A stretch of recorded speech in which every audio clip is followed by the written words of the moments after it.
खुलुमबाय स्टुडियाव दं आं भाग्यश्री बसुमतारी दिनै बड'लेण्ड मुलुगसोलोंसालिनि 6थि गायसनथाय सान बड'लेण्ड मुलुगसोलोंसालिया गिबि खेबनि थाखाय 6थि गायसनथाय सान फालिनायजों लोगोसे हादोरारि बिगियान सान फालिदों।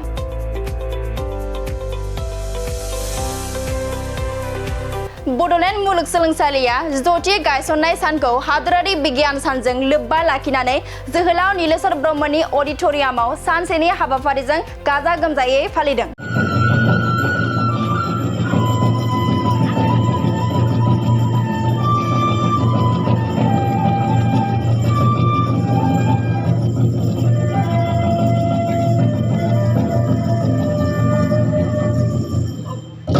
दिनैनि बे हाबाफारिखौ आलारि बाथि सावना जागायजेननानै मान बावनाय आरो मुलुगसोलोंसालिनि गायसननाय सानखौ गोसोखांना केक हानायजों हाबाफारिखौ खुंफुंदों आरो बे हाबाफारियाव गाहाय आलासि महरै बिटिआरनि गाहाय मावफुं सोद्रोमा प्रमद बर'आ बाहागो लायो। लोगोसे बिटिआरनि सीएम प्रमद बर'आ बाहागो लाना बड'लेण्ड मुलुगसोलोंसालिनि रिसार्च आरो स्टाडिनि थाखाय बड'लेण्ड मुलुगसोलोंसालिनो 1 कोटि रांनि अनसुंथाइ फोसावदों।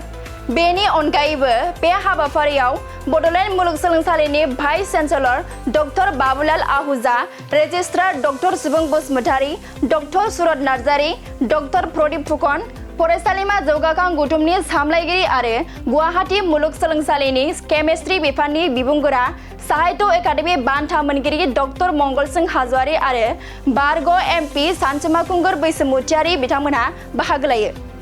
कि 16 फाउंडेशन डे है और उसके साथ ही बडोलैंड यूनिवर्सिटी नेशनल साइंस डे भी यहाँ मना रही है। मुझे आके बहुत अच्छा लगा और बडोलैंड यूनिवर्सिटी लोअर असम की फर्स्ट एंड एकमात्र ऐसे उच्च शिक्षा का एक संस्था है और गया जो 16 साल ये 16 साल में बडोलैंड यूनिवर्सिटी ने 16,000 से ज़्यादा स्टूडेंट्स को ग्रेजुएट दिया और इसके साथ ही बहुत रिसर्च किए हैं। तो बडोलैंड यूनिवर्सिटी हमारे यहाँ के सोशियो इकोनॉमिक डेवलपमेंट और यहाँ के बच्चे के लिए हायर एजुकेशन का एक मौका बहुत अच्छे से दिए हैं। मैं इसका जो टीम है बहुत सिंसियरली काम कर रहे हैं और मुझे उम्मीद है आने वाले कुछ सालों में से बडोलैंड यूनिवर्सिटी की भारत की कोई भी जो अच्छे यूनिवर्सिटी है उसका बराबर हो जाएंगे और इसीलिए हम लोग गवर्नमेंट की तरफ से पूरा सपोर्ट कर रहे हैं और फिर से रिसर्च के लिए इनका रिसर्च और स्टडी के लिए आज मैं फिर से 1 करोड़ यूनिवर्सिटी को देने के लिए अनाउंस किया ताकि ये लोग आसानी से इनका जो है बाकी जो काम है टीचिंग लर्निंग के बाद वो काम अच्छे से कर सके, इसीलिए मैंने दिया है। Thank you. Today we are celebrating Foundation Day of the Bodoland University.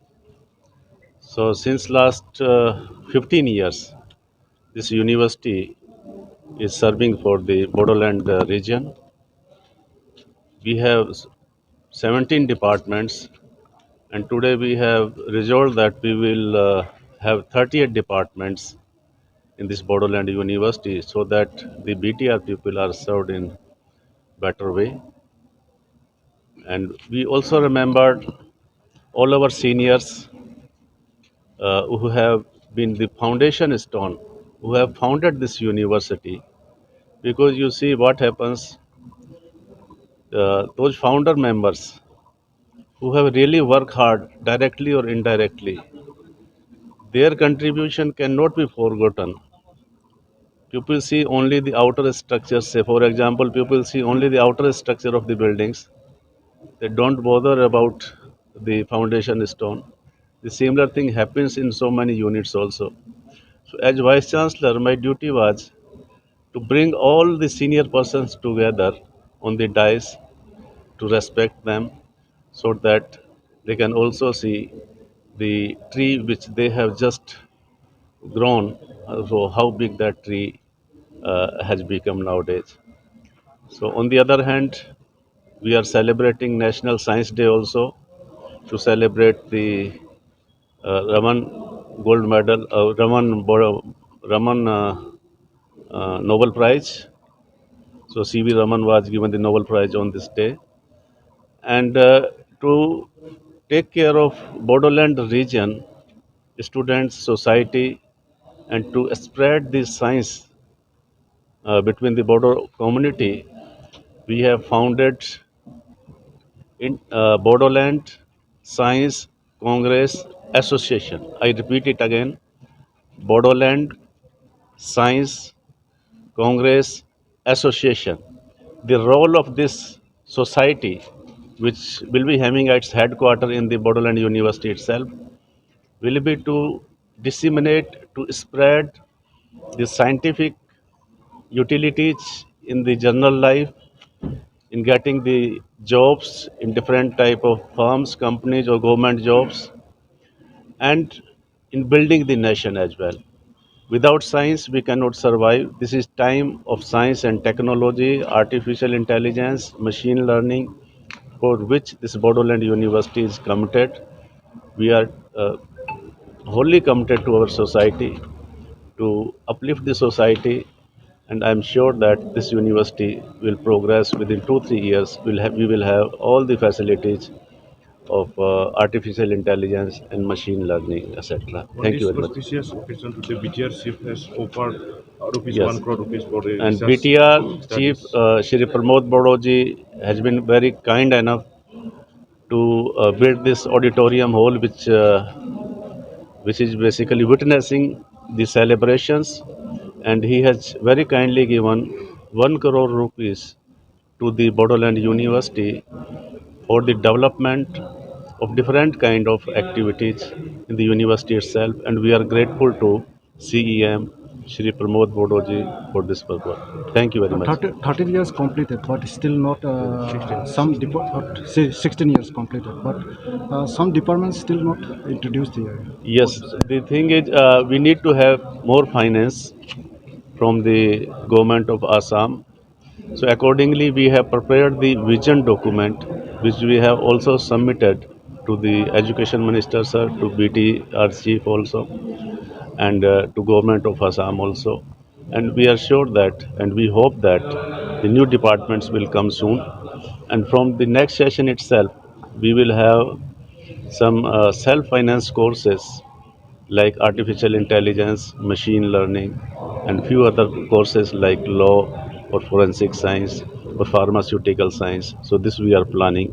We will all will sit together and see what can be done in that. Thank you very much. Thank you. Science day आरो ग्रोब मिलिलायदों आरो बड'लेण्ड इउनिभार्सिटिनि जोनोम सान foundation day आरो बेजों लोगोसे थिग 28 फेब्रुवारिया national science डेबो national science डेआथ' मानि थाखाय फालिनाय जायो बेखौ बयबो मिथिखागौ सार सिबि रामान जाय माने रामान इफेक्टखौ आबिष्कार खालामदोंमोन दिहुनदोंमोन बेनि नामावनो माने साइन्सखौ बोरै प्रमट खालामनो बिनि सायावनो माबा खालामनानै बेस खालामनानै बेखौ फालिनाय जादों आरो एखे टाइमावनो नैबे जोंना बड'लेण्ड इउनिभार्सिटिनि जोनोम सान एक्सुवेलि बियो आगोलाव जोंना बड'लेण्ड इउनिभार्सिटिया केम्पास क'क्राझार केम्पास गुवाहाटी इउनिभार्सिटिनि आन्दारावसोमोन बे 1997आव केम्पास हिसाबै माने आसाम गभर्नमेन्टआ बेखौ जोंनो होदोंमोन आरो माने इउनिभार्सिटि केम्पास हिसाबै बेयो फैयै फैनानै 2009 मायथाइयाव 2009आव क'क्राझार केम्पास आन्दार गुवाहाटी इउनिभार्सिटिनिफ्राय आपग्रेडेड जानानै फुल फ्लेजेड इउनिभार्सिटि जायो माबायाव 2009आव बे जाहैबाय आसाम लेजिस्लेटिभ एसेम्ब्लियाव पास जानानै मोनसे एक महरै मोनसे नटिफिकेसन गेजेट नटिफिकेसन ओंखारनायनि उनाव फुल फ्लेजेड इउनिभार्सिटिखौ जों मोननो हायो दा 16 बोसोर जाना थांबाय दिनैसिमाव 2009निफ्राय दिनैसिमाव 16 बोसोर जाना थांबाय खिन्थु आगोलनि समफोराव जोङो फाउन्डेसन डे माने गायसननाय दिनखौ जों फालिबोनाय जायाखैमोन दा जाय हक बेफोर मा खारनाव फालिबोनाय जायाखै बेखौ जों बुंनो थांला जायखौ जों नैबे फार्स्ट टाइम जोङो फाउन्डेसन डेखौ फालिनाय जादों दिनैनि नैबे दिनाव बे फाउन्डेसन डे फालिनायनि माबायाव लानानै जोङो जोंनिनो बिटिआरनि चिफ प्रमद बर' सारखौ जों लेंहरनानै चिफ गेस्ट हिसाबै लेंहरदों बेखौ मोजाङै मोजां फालिनो थाखाय आरो बेजों लोगोसे जोंनि इउनिभार्सिटिया केम्पास हिसाबै थानाय समाव जाय बिथांमोना सिनियर माखासे लिडारफोर जोंनिनो जायगानिनो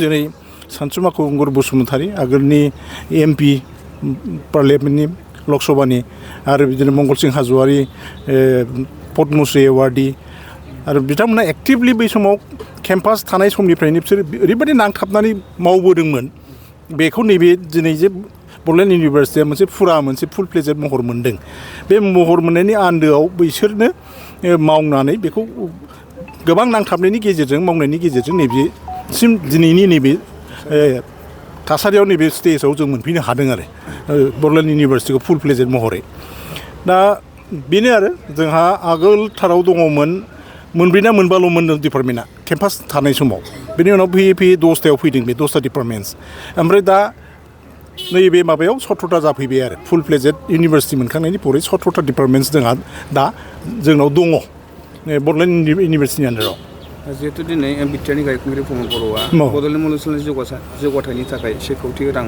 अनसुंथाइ फोसावलांबाय बेनि सायाव नोंथाङा मा बुङो बेथ' बिराद मोजां खोथा आरो सारा बेल' नङा आगोलनिफ्रायनो मोनसे मोनसे होबोगासिनो दङ माखासे बिल्डिंफोरनि एकाडेमिक बिल्डिंस ओमफ्राय सिंनि लामा फोसाबनाय आरो बे रिसेन्टलि नैबे जेखौ जों अडिट'रियाम हिसाबै मोननो हादों बेबो बिटिआरनिफ्रायनो हरनाय माबाजों खालामनो हादों जोङो मोननो हादों आरो बे दिनैनि दाखालि जोंहा मोनसे माबा दिन जाबावदोंमोन बे जाहैबाय नैबे अडिट'रियाम इन'ग्रेसनजों लोगोसे कनभकेसन बे समावबो बियो सारा जों मोनसे एनाउन्स खालामना गालांदों बे जाहैबाय 300 केपासिटिनि मोनसे कनफारेन्स हलबो बानायनायनि खोथा होदों आरोबाव दिनै 1 crore मोनसे ग्रेन्टसिन एइड हिसाबै इउनिभारसिटिनो हरनो नागिरदों दा जों बेखौ बोरै मबे माबाजों जों इउटिलाइज खालामगोन मा खालामनानै मा खामानियाव जों बाहायगोन बेखौ जोङो जयैनो डिसकास खालामनायनि गेजेरजों जों बेखौ प्रपार इउटिलाइजेसननि थाखाय जों बेखौ रायलायनायनि गेजेरजों माबा खालामगोन आरो इमप्लिमेन्ट खालामगोन बे जिनिसखौ स्किमखौ जों हरैबो माने जि स्किमखौ जों लागोन बेखौ रायलायनायनि गेजेरजों मोजाङै डिसकासननि गेजेरजों जों इमप्लिमेन्ट खालामगोन आरो बेखौ 1 कौटि रांखौ